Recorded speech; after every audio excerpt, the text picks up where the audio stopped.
फाल्गुन मास की ये शुभ घड़ी आई है। भोलेनाथ की भक्ति में रंगी सवारी आई है। दिल से दुआ है कि हर एक भक्त को मिले आशीर्वाद, उनकी कृपा से हर सपना आप पूरा हो जाए। आप सभी भक्तों को फाल्गुन मास की हार्दिक शुभकामनाएं। भगवान भोलेनाथ की कृपा दृष्टि आप सब पर हमेशा बनी रहे। इन्हीं शुभ मंगल कामनाओं के साथ आज का वीडियो शुरू करते हैं। प्रिय भक्तों, आज हम श्रवण करेंगे फाल्गुन मास महात्म्य कथा अध्याय 3। उससे पहले श्रवण करेंगे भगवान शिव के भक्त की कहानी। तो बोलिए शंकर भगवान की जय, श्री कृष्ण भगवान की जय। हर हर महादेव, पार्वती पतये नमः। भगवान शिव की महिमा अपरंपार है। शिव जी को भोले भंडारी भी कहा जाता है। भगवान शिव अपने सच्चे भक्तों के कष्टों को हर लेते हैं। भगवान शिव के ऐसे ही सच्चे भक्त का प्रसंग, यह प्रसंग तब का है जब यातायात के साधन नहीं होते थे। अगर कोई किसी तीर्थ स्थल पर जाता था तो पता नहीं होता था कि वापस घर लौट भी पाएगा कि नहीं। भगवान शिव का एक भक्त बहुत कठिनाइयों के बाद केदारनाथ धाम पर पहुंचा। जब वह वहां पहुंचा तो मंदिर के पुजारी जी मंदिर के कपाट बंद कर चुके थे।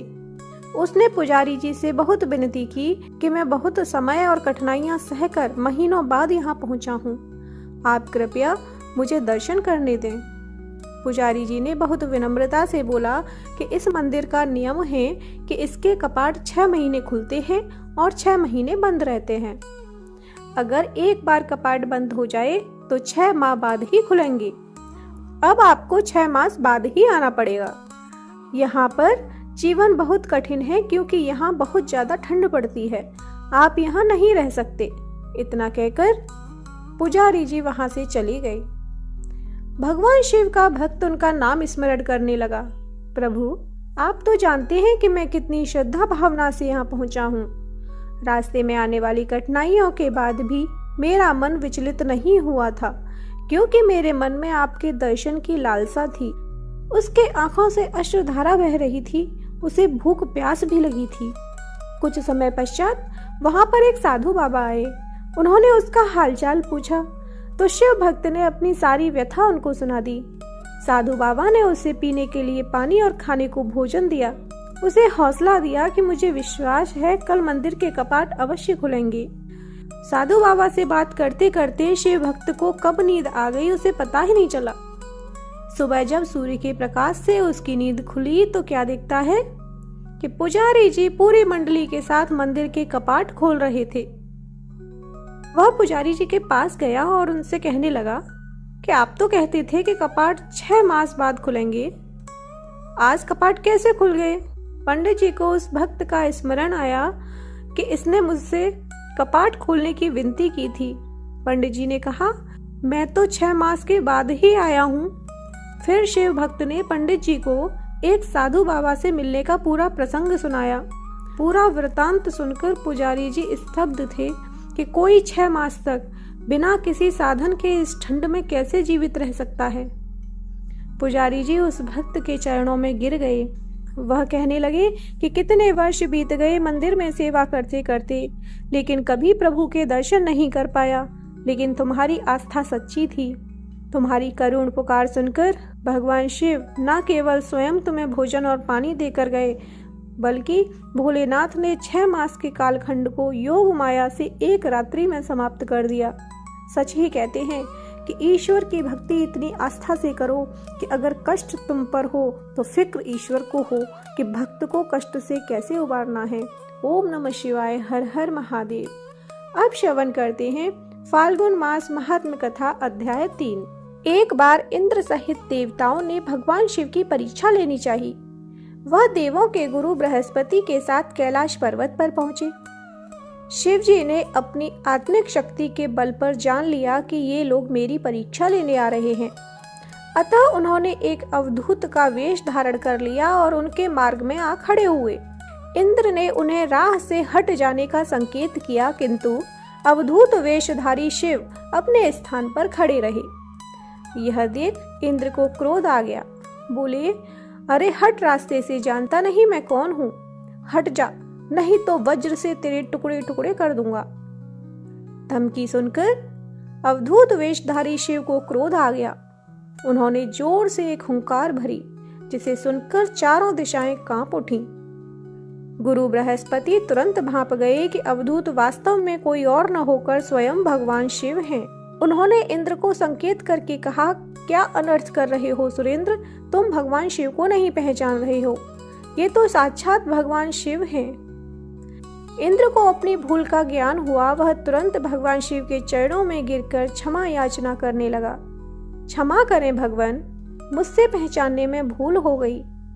गुरु बृहस्पति ने कहा, हाँ प्रभु, देवेंद्र को क्षमा कर दीजिए, ये आपको पहचान नहीं पाए थे, अनजाने में ही इन्होंने आपको अपशब्द कह दिए, क्षमा कीजिए प्रभु।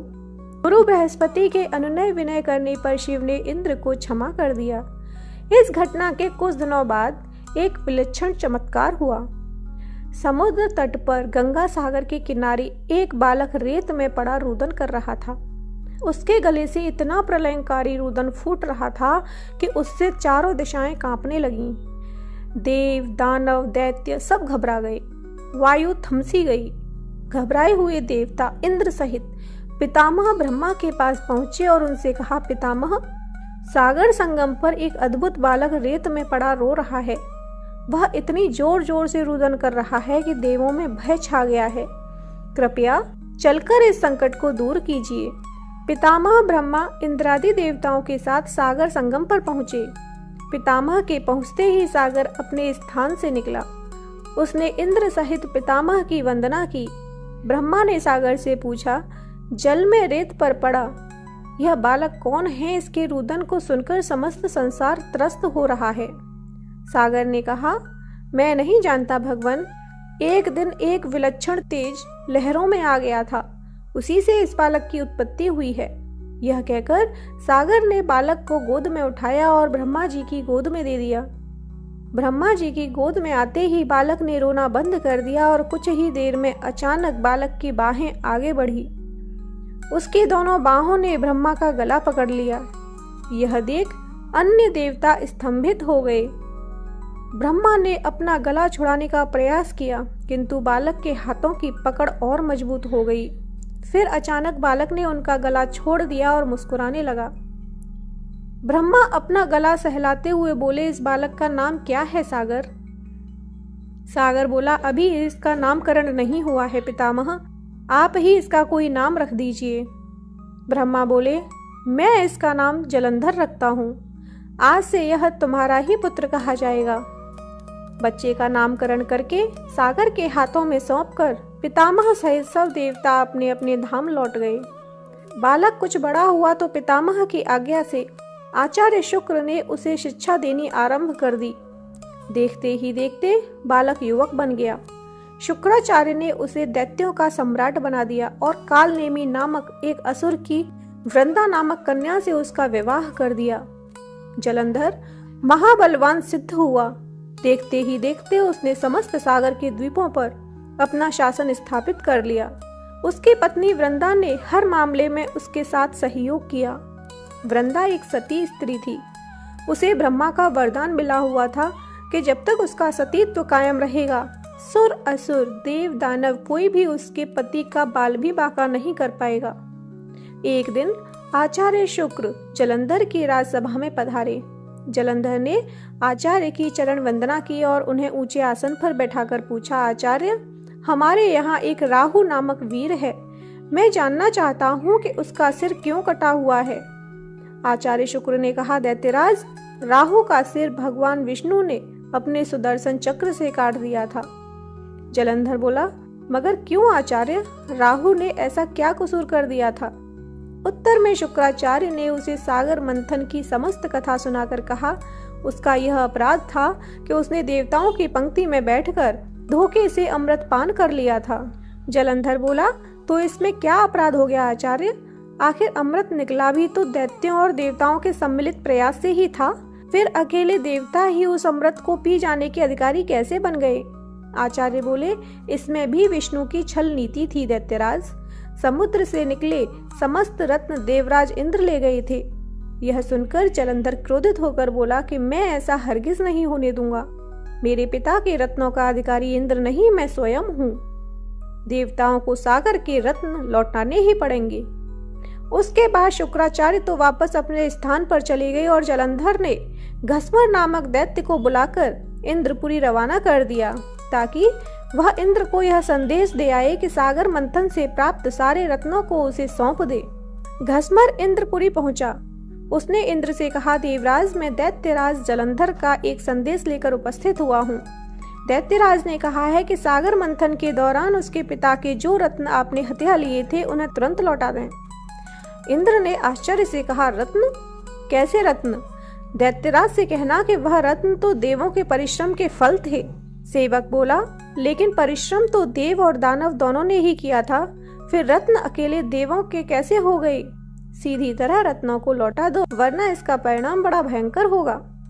यह सुनकर इंद्र क्रोधित होकर बोला, तुम्हारा इतना साहस, मेरी पुरी में ही मुझे धमकाते हो? ठहरो पापी, मैं अभी तुम्हें इसका मजा चखाता हूँ। यह कहकर इंद्र ने अपना वज्र निकाल लिया, लेकिन अभी आचार्य बृहस्पति ने उसे रोक दिया और उसे समझाते हुए बोले, क्रोध में मत आओ सुरराज, यह दूत है और दूत अवध्य होता है, इसे जाने दो। घस्मर वापस जलंधर के पास पहुंचा और इंद्र द्वारा दिया गया उत्तर उसे कह सुनाया। सुनकर जलंधर आग बबूला हो उठा। उसने तुरंत चारों दिशाओं में स्थित दैत्यों के पास संदेश भिजवा दिया कि वे तुरंत इंद्रपुरी पर आक्रमण कर दें। साथ ही अपने सेनापतियों शुंभ और निशुंभ के साथ इंद्रलोक पर चढ़ाई कर दी। शीघ्र ही दैत्यों की सेना इंद्र के नंदन वन जा पहुंची और सैनिकों ने देवताओं का विध्वंस करना आरंभ कर दिया। दैत्यों के दल अमरावती को नष्ट भ्रष्ट करने में लग गए। दोनों पक्षों के वीरों की लाशें जमीन पर गिरने लगीं। आचार्य बृहस्पति देवों की ओर से और शुक्राचार्य दैत्यों की ओर से घायल और मृत वीरों का उपचार करने लगे और वे पुनः जीवित होकर युद्ध करने लगते। युद्ध चलता रहा, लेकिन किसी भी पक्ष को विजय नहीं मिल पा रही थी। इस पर जलंधर क्रोधित होकर शुक्राचार्य के पास पहुंचकर बोला, गुरुदेव, संजीवनी विद्या तो सिर्फ आप ही जानते हैं, फिर ये देवता मरकर जीवित कैसे हो रहे हैं? शुक्राचार्य बोले, दैत्यराज, संजीवनी बूटी का उपयोग करना आचार्य बृहस्पति भी जानते हैं। उन्होंने कई देवता इसी काम पर लगा रखे हैं कि वे द्रोणागिरी से संजीवनी बूटी लाते रहें। यदि किसी तरह देवताओं द्वारा द्रोणागिरी से बूटी लाना रोक दिया जाए तो आचार्य बृहस्पति देवों को पुनः जीवित न कर पाएंगे। जलंधर बोला, लेकिन हमें इस तरह से तो अपनी सेना का एक बड़ा हिस्सा द्रोणागिरी पर्वत की ओर ले जाना पड़ेगा और यहाँ तो भयंकर गति से युद्ध चल रहा है। शुक्राचार्य बोले, तो फिर क्यों न द्रोणागिरी पर्वत को ही सागर में डुबो दिया जाए? न रहेगा बांस, न बजेगी बांसुरी।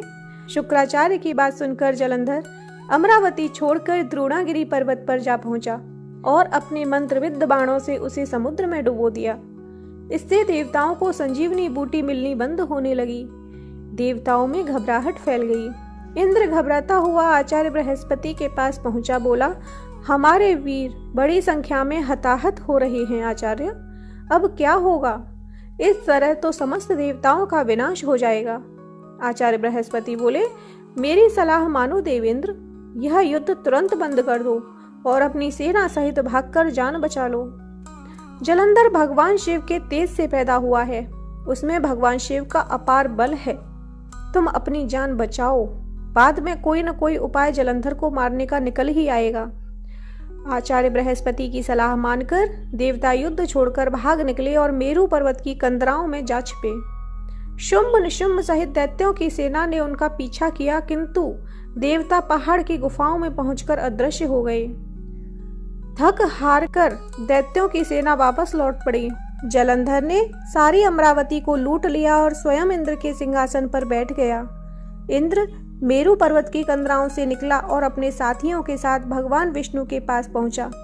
उसने भगवान विष्णु से प्रार्थना की, रक्षा कीजिए प्रभु, जलंधर ने समस्त अमरावती तबाह कर दी है, हजारों देवता मारे गए हैं, स्वयं मैं भी मुश्किल से जान बचाकर यहाँ तक आया हूँ। विष्णु ने इंद्र को आश्वासन देते हुए कहा, घबराओ मत सुरराज, मैं स्वयं तुम्हारी सहायता को चलता हूँ। जलंधर अब ज्यादा दिनों तक नहीं बच सकेगा। फिर भगवान विष्णु अमरावती जा पहुँचे।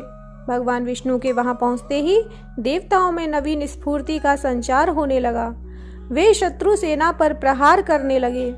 जलंधर बड़े प्रबल वेग से भगवान विष्णु के सम्मुख आ डटा। भगवान विष्णु जिस भी अस्त्र शस्त्र का उस पर प्रयोग करते जलंधर उन्हें तुरंत निष्फल कर देता।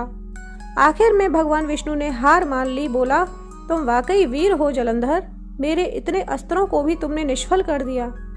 अब यह युद्ध बंद कर दो। जलंधर बोला, यह युद्ध अब एक ही शर्त पर बंद हो सकता है देव, यदि आप मेरी बहन लक्ष्मी सहित मेरे द्वीपों पर मेरा आतिथ्य स्वीकार करें। भगवान विष्णु ने जलंधर की शर्त स्वीकार कर ली। जलंधर के आदेश पर युद्ध बंद हो गया। भगवान विष्णु माता लक्ष्मी सहित सागर द्वीपों पर पहुंचे। जलंधर अमरावती की सारी संपदा को अपनी राजधानी ले आया और बड़े प्रेम से भगवान विष्णु की आतिथ्य सेवा करने लगा। एक दिन देवर्षि नारद उनकी सभा में पधारे। जलंधर ने उनका स्वागत सत्कार किया। नारद जी बोले, दैत्यराज, इस समय समस्त ऐश्वर्य तुम्हें उपलब्ध हैं, किंतु एक चीज की कमी है।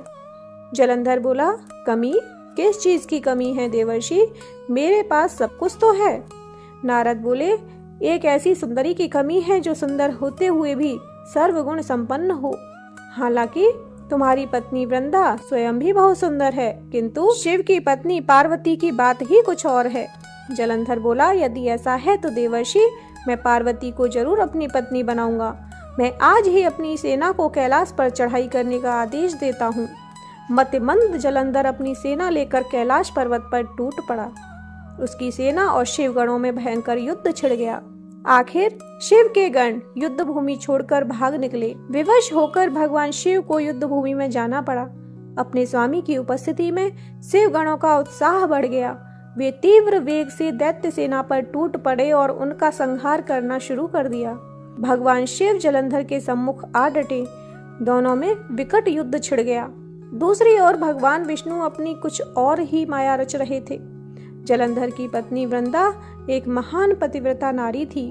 भगवान विष्णु ने जलंधर का वेश धारण किया और उसके शयनागार में जा पहुंचे। उन्होंने वृंदा का आलिंगन किया, लेकिन वृंदा को यह आभास हो गया कि उसके पति का वेशधारी यह व्यक्ति उसका पति नहीं है। अतः कड़क कर बोली, कौन है तू? भगवान विष्णु अपने वास्तविक रूप में प्रकट हुए और हंसते हुए बोले, मुझे बहुत खेद है वृंदा, लेकिन ऐसा करना आवश्यक हो गया था। तेरा पति तेरे ही कारण अजेय था। अब उसे मारने में भगवान शिव को कोई परेशानी नहीं होगी। वृंदा रोते हुए बोली, आपने मेरे साथ ऐसा विश्वासघात क्यों किया प्रभु? मेरे पति ने तो आपके आतिथ्य सत्कार में कोई कमी नहीं छोड़ी थी। भगवान विष्णु ने उसे आशीर्वाद देते हुए कहा कि तुम वास्तव में ही एक पूज्य नारी हो वृंदा, लेकिन हर आतताई का एक न एक दिन अंत होता ही है। तुम्हारे पति के पापों का घड़ा भर चुका है, उसका अंत समय निकट आ पहुंचा है। मैं तुम्हें वरदान देता हूँ कि आज से सारे संसार में तुम पूजी जाओगी और स्त्रियां तुम्हारी पूजा किया करेंगी। पश्चाताप की अग्नि में जलती हुई वृंदा अग्नि में कूद पड़ी और देखते ही देखते भस्म हो गई। उसके शरीर का तेज निकलकर पार्वती के शरीर में प्रविष्ट हो गया। देवताओं ने पुष्प वर्षा की। वृंदा के अग्नि में भस्म होते ही जलंधर का तेज घट गया। भगवान शिव ने अपने त्रिशूल से उसका मस्तिष्क काट दिया। जलंधर के मरते ही उसका वह तेज, जिससे वह आज तक अजेय था, शिव जी के शरीर में प्रविष्ट हो गया। दैत्य सेना घबराकर भाग निकली। देवताओं ने भगवान शिव की जय जयकार की। इंद्र ने पुनः अपना सिंहासन प्राप्त कर लिया और कुछ काल बाद सर्वत्र अमन चैन व्याप्त हो गया। बोलिए शंकर भगवान की जय, भगवान विष्णु की जय।